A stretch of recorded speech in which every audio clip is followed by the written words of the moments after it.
les marchés financiers avec IG Markets, CFD Trading. Bonjour, c'est Gilles du site boursicoté.com. Voici l'analyse technique du CAC 40 pour la journée du vendredi 10 juin 2011.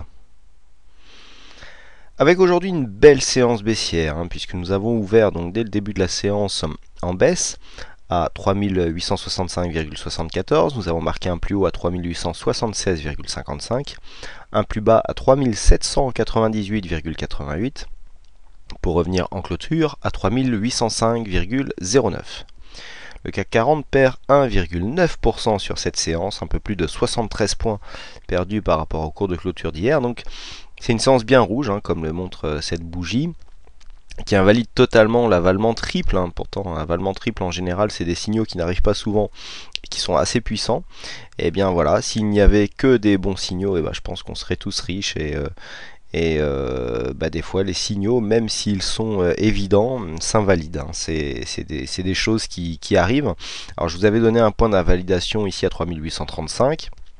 Il est évident qu'à partir du moment où on cassait à la baisse cette zone, il n'y avait plus de raison de shorter, il n'y avait plus de raison d'acheter, puisque le signal haussier qui arrivait comme ça à la fin d'une tendance baissière était invalidé, surtout qu'on n'a pas marqué de plus haut par rapport au plus haut précédent, à savoir les 3884 points. Donc il n'y avait vraiment, en général, comme je vous l'avais dit hier, après un avalement haussier, on a toujours un petit tassement et puis ça remonte. Là, on a eu le petit tassement, on n'est pas venu valider le plus haut de la veille et on a cassé le bas de l'avalement. Donc là, vraiment, le signal s'est invalidé. Alors, d'un point de vue chartiste, qu'est-ce que l'on remarque? On remarque que l'on vient ici se poser sur le support baissier qui délimite le bas de la tendance. On a un beau support ici qui a de nombreux points de contact. Eh bien, nous voulons valider ce support dans des volumes légèrement supérieurs à la moyenne. Donc c'est quand même un mouvement de fond. Beaucoup d'investisseurs se dégagent de leur position, tout simplement parce que avec le souci grec, on ne sait pas trop ce qui va se passer dans le week-end. Il doit y avoir des négociations.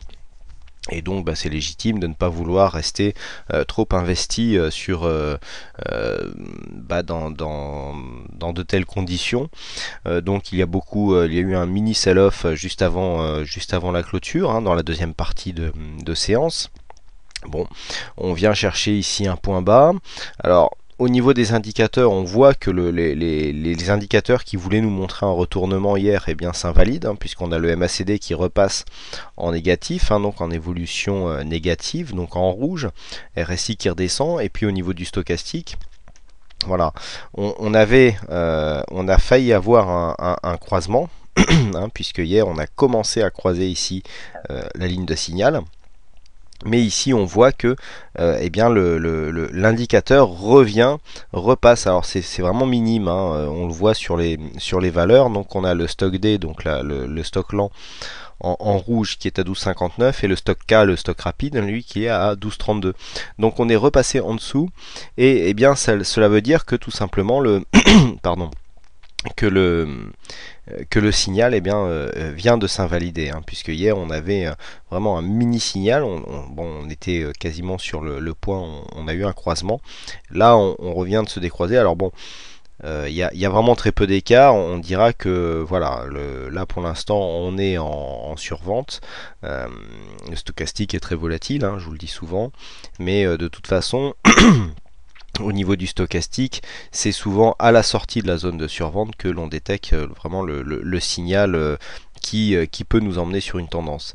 Au niveau des volumes, donc je vous ai déjà dit, on est légèrement supérieur à la moyenne et on a une volatilité qui remonte un petit peu.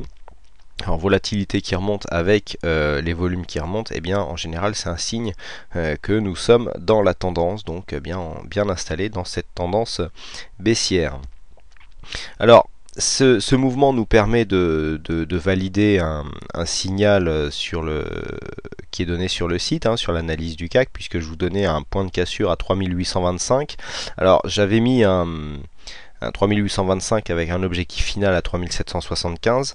Il y avait une erreur, mais je pense que vous l'aurez rectifié de vous-même, avec un objectif intermédiaire qui correspond au stop financier à 3850.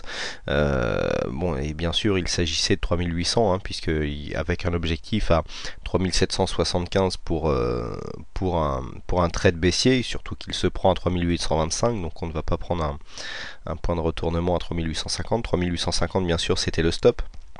Donc nous n'avons pas été stoppés sur ce trade puisque dès que nous avons eu le franchissement à 3825, eh bien nous avons marqué un point bas à 3798.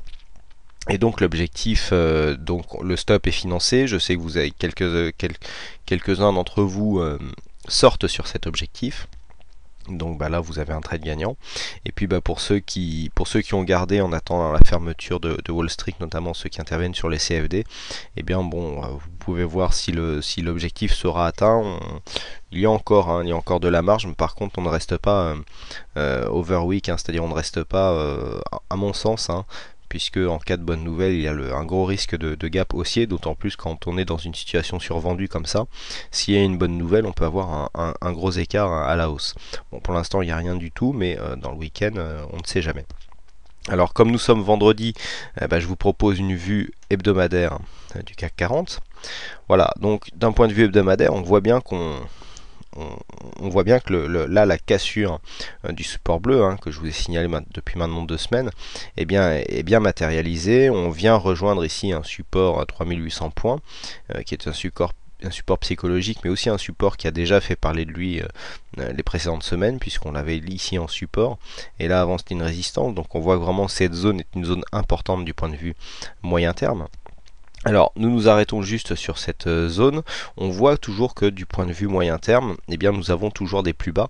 Si on prend les 2 précédents plus bas, eh bien toujours de plus en plus bas. Donc pour l'instant, alors il n'y a pas de cassure, puisque si on se permet de tracer un support haussier intermédiaire sur ces 2 plus bas, vous voyez, on est vraiment juste au-dessus. Alors par contre, si on reporte cette droite à la semaine prochaine, on sera aux alentours des 3786, donc c'est vraiment proche, on a clôturé non loin des 3800 points, et il faudra surveiller cette zone des 3780-90, car elle pourrait initier un retournement. On a une situation d'un point de vue moyen terme qui n'est pas qui est neutre, puisque malgré un MACD qui commence à être franchement rouge au niveau du stochastique RSI, on a encore de la marge pour descendre d'un point de vue moyen terme. Et puis, alors voilà, je voulais vous faire voir aussi, on l'avait suivi, mais je vous l'avais pas fait voir. Au niveau du RSI, vous voyez, on avait cette hausse ici, et puis on a eu une cassure avec le RSI qui est revenu comme ça en résistance sous cette cassure, et là, on a bien confirmé en s'écartant, vous voyez, le mois de mai, ces lignes mai, pour une fois, il a été suivi, ce vieux dicton boursier. Et là, vous voyez, il y a vraiment une figure très intéressante que l'on retrouve souvent sur les charts et qu'on retrouve aujourd'hui sur l'indicateur. On a ici le RSI qui est porté par la tendance, puisque là, on a vraiment le support avec des bons points de contact et là hop, une cassure nette, on revient en résistance et on s'écarte. Donc là vraiment au niveau de l'indicateur, c'est assez impressionnant. Et puis c'est des mouvements qu'on retrouve aussi sur les bougies. Alors donc là on a une cassure, pour l'instant on a un objectif ici qui se situe, comme je vous l'ai dit tout à l'heure, sur ce support, et puis le prochain point bas qui se situe à 3694. Donc d'un point de vue court terme, vous voyez qu'au début quand on était en cassure c'était loin, mais là plus on y va, plus ça se rapproche. Et donc si on venait à casser cette zone des 3694, eh bien nous passerions en tendance moyen terme négative, puisque nous aurions des plus hauts significatifs qui descendent, et si on passe sous cette zone, on aurait aussi des plus bas significatifs de tendance moyen terme qui descendraient. Donc zone, si la chute se poursuit la semaine prochaine, zone de 3693 à surveiller comme le lait sur le feu la semaine prochaine. Donc voilà ce que l'on peut dire sur cette analyse technique. Donc séance très compliquée, assez volatile. Beaucoup d'intervenants s'accordent à dire que l'époque est dure à trader. Il n'est pas évident de trouver des mouvements clairs actuellement. Donc malgré ça, il y en a qui arrivent à faire des bonnes prévisions, puisqu'aujourd'hui c'est Joss 24 400, ça doit être son code postal, qui gagne le jeu du fixing. Donc bravo à lui ou à elle, je pense que c'est lui. Donc comme promis, donc tu es cité dans la vidéo et donc ton nom apparaît un peu partout sur le site boursicoté.com, puisque maintenant les gagnants du fixing seront publiés tous les soirs après bourse, donc, et la balade Joss, tu auras le droit d'avoir ton nom un peu partout sur le site tout le week-end.